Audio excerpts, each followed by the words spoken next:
YouTube, what's going on? Kevin Ether here, and last week I had a chance to check out the Galaxy S20 Ultra, and I'm going to give you my thoughts. Of course, make sure you hit subscribe if you want to see more coverage like this. The Galaxy S20 Ultra is Samsung's premium phone for the S20 lineup.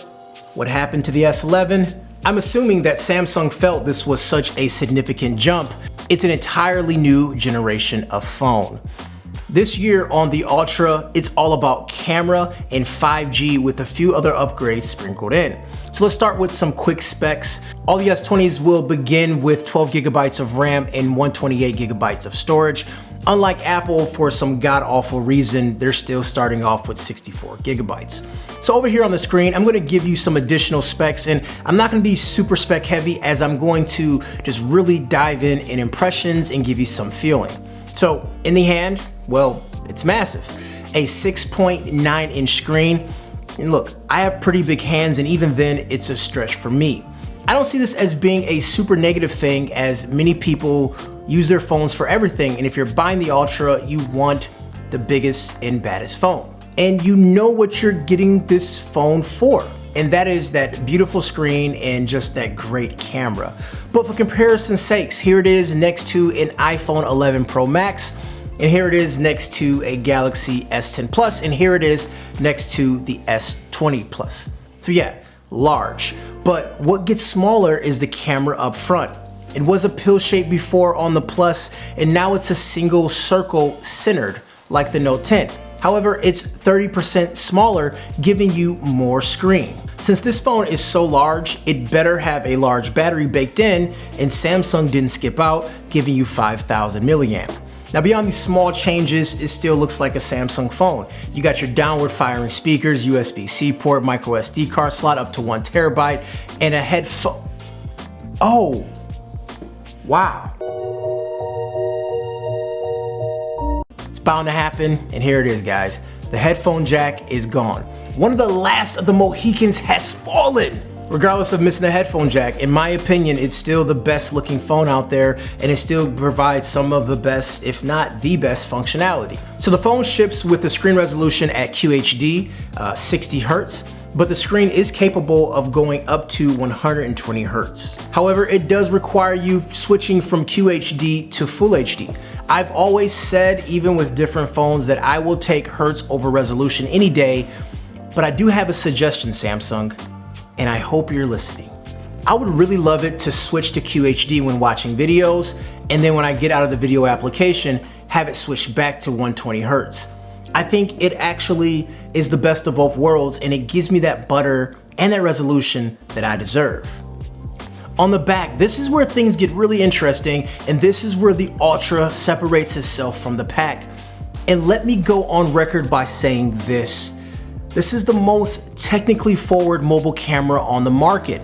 Not just specs, which I will get into very soon, but the software and how the cameras are used. So let's start with the obvious. This camera cluster is massive. It's large, it's thick, and it sticks out a lot. It's a 108 megapixel 0.08 micrometer sensor. This sensor lets you do a lot of unique camera tricks.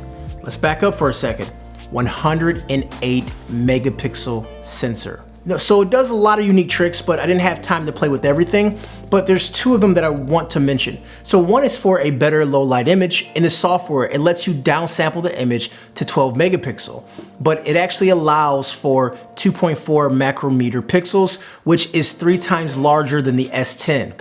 By comparison, the Pixel 4 is 1.4. Now I couldn't test these low light capabilities, but specs wise, that is huge, and theoretically, it should make it exceptional in low light. The one camera mode that I really want to use is called single take. This uses all the cameras to take a series of images and videos for 10 seconds. And once it's done, you'll find several photos from the cameras and also videos from what you're recording. For me, so many times, I can see my son is about to do something and I'm not sure if I should record or take a picture. Now I don't need to pick. I hold the button down and let the camera capture everything. This was super slick and I'm excited to put it through the paces, and this might be the best camera mode I have seen, and I wouldn't be surprised if we see it in other phones in some capacity. Of course, time will tell how this mode actually works, as I only had a couple examples and you don't have a lot of time with these phones, but out of the box it worked pretty cool, and seeing this juggler do his thing and then have the videos, or even this one quick clip of Andrew recording me, and it's just, it worked out really well. On the back of the camera, you see this 100x, and this is a 100x zoom. So it is part optical, part digital, and part AI, and I'm sure Samsung will explain it better than I can, but it's piggybacking off that 30x optical zoom lens, and it gets you partially there. Obviously, 100x doesn't look perfect, but it's still 100x. I can't think of many scenarios where you would need it, but still having 30x without losing any image quality is huge. You still got the ultra wide lens too, so you're not losing anything. You're just gaining this 30x optical zoom with the ability of going up to 100x if you want for whatever reason. Now the video can shoot up to a crazy resolution, and that is 8K at 24 frames per second and 4K up to 60 frames per second.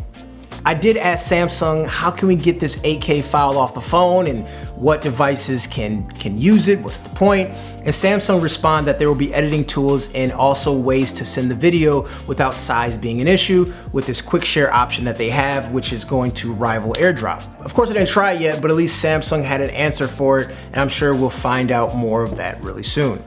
The video mode also will give you full 6-axis smooth shot. So this does crop in the video a bit, so you're not going to be shooting in 8K when using this mode. But it gives you a gimbal-like effect when the phone is handheld. This is not a new feature at all, obviously, but it did add roll as a stabilization method. So now, essentially, you can run with the phone and it'll still be a smooth video. Samsung Smooth Video always has been really good, and this is just an upgrade on top of that.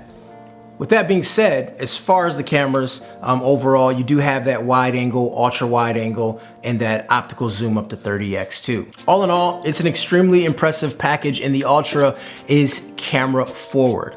So there are a few more things that you may want to know. These are kind of some quick hitters. It does come with a 45-watt super fast charger out of the box, and it does support the fastest wireless charging available. And there are tons of accessories coming out too, including this case, which has a screen on it. It reminds me of the old school Galaxy Edge, giving you notifications and time without turning on your screen. So look, a lot more could be said about this phone, but I know you're gonna watch a ton of videos about it. So I'm gonna have a few more coming out in the days, and once the unit hits my door, I'll be sure to do unboxings and give you some impressions, and of course give you a review after using it for about a month, letting it settle in and all those things. Also, my homie Andrew Edwards made a dope video, and my homie Tech Creation was on the camera this whole time, so make sure you give those links down below a clickety-clack as well. Anyways guys, Kevin Ether here. Have yourself a great day. I'll see you guys later. Peace.